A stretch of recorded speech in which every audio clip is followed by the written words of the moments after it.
Sometimes you can tell, kapuya na uy, asa naman lang ko pwede magpahulay. Pati sa balay, kapoy nakaayo.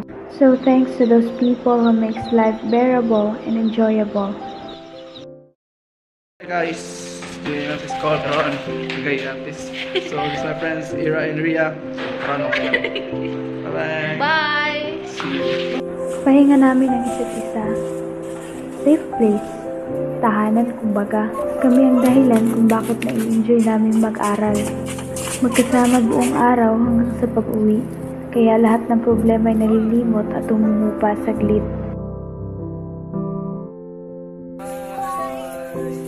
Bye.